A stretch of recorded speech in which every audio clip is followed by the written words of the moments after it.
2024 সাল শেষ হয়ে দরজায় কড়া নাড়ছে নতুন বছর 2025। 2024 সালে একের পর এক বিমান দুর্ঘটনার সাক্ষী হচ্ছে বিশ্ববাসী। বিশ্বের বাঘা বাঘা এয়ারলাইন্স থেকে শুরু করে ছোট ছোট স্থানীয় বিমান পরিবহন সবখানেই দেখা গেছে দুর্যোগ। শুধু দুর্ঘটনার সংখ্যার দিক দিয়েই নয়, প্রাণহানি এবং আর্থিক ক্ষতির পরিমাণও ছাড়িয়ে গেছে আগের সব রেকর্ড। চলতি বছরের শুরুতেই ভয়াবহ এক বিমান দুর্ঘটনার সাক্ষী হয় পূর্ব এশিয়ার দেশ জাপান।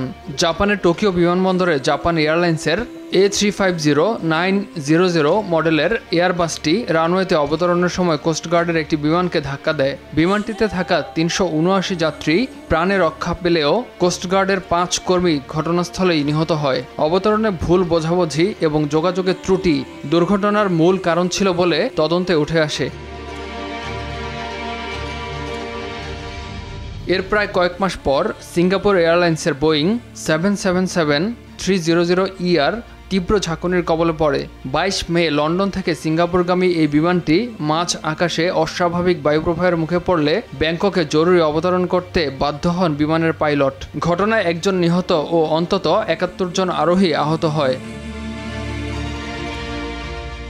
9 আগস্ট 2024 হতাহতের দিক থেকে এই দিনে ভয়াবহ আরও একটি বিমান দুর্ঘটনা ঘটে। ব্রাজিলের ভিনহেডো শহরে ভিওপাস এয়ারলাইন্সের ATR 72500 মডেলের বিমানটি আকাশে নিয়ন্ত্রণ হারিয়ে একটি আবাসিক এলাকায় বিধ্বস্ত হয়। এতে বিমানে থাকা 62 জন আরোহীর সবাই নিহত হয়। এর আগে বিমানটির কারিগরি ত্রুটির তথ্য সামনে এলেও তা যথাযথভাবে সমাধান না করায় এই দুর্ঘটনা ঘটে বলে জানানো হয়। সম্প্রতি ব্রাজিলের পর্যটন শহর গ্রামাদোতে একটি ছোট বিমান বিধ্বস্ত হয়। বিমানটি একটি বাড়ির চিমনিতে আঘাত করে পাশের দোকানের ওপর আছড়ে পড়ে। চলতি বছরের 22 ডিসেম্বরের এই দুর্ঘটনায় বিমানে থাকা একই পরিবারের 10 জন প্রাণ হারান। এছাড়া ঘটনায় আহত হয়েছেন আরও 17 জন পথচারী।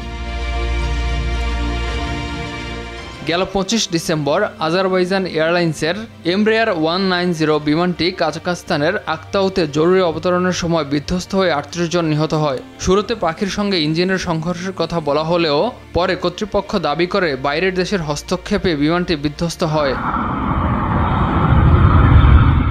সবশেষ রোববার দক্ষিণ কোরিয়ার মুয়ান আন্তর্জাতিক বিমানবন্দরে ঘটে গেল বছরের সবচেয়ে মর্মান্তিক বিমান দুর্ঘটনা। থাইল্যান্ডের ব্যাংকক থেকে আসা জেজু এয়ারের বিমানটি ল্যান্ডিং গিয়ারের ত্রুটির কারণে চাকা ছাড়াই জরুরি অবতরণ করতে বাধ্য হয়। এতে নিয়ন্ত্রণ হারিয়ে রানওয়ের দেয়ালে ধাক্কা লেগে বিমানে আগুন ধরে যায়। ধারণা করা হচ্ছে পাখির সঙ্গে সংঘর্ষে ঘটে থাকতে পারে এই দুর্ঘটনা। এ সময় বিমানে থাকা 181 যাত্রীর মধ্যে 2 ক্রু ছাড়া বাকি সবাই নিহত হয়। একই দিন অবতরণে ব্যর্থ হওয়ায় কানাডার হ্যালিফ্যাক্স স্ট্যানফিল্ড আন্তর্জাতিক বিমানবন্দরে একটি প্লেনে অগ্নিকাণ্ডের ঘটনা ঘটে, যদিও এই ঘটনায় কোনো হতাহতের খবর পাওয়া যায়নি।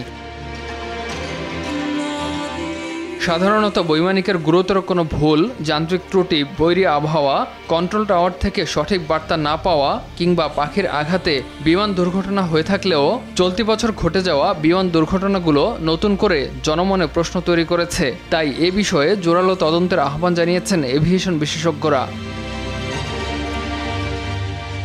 ইমতিয়াজ আহমেদ, RTV।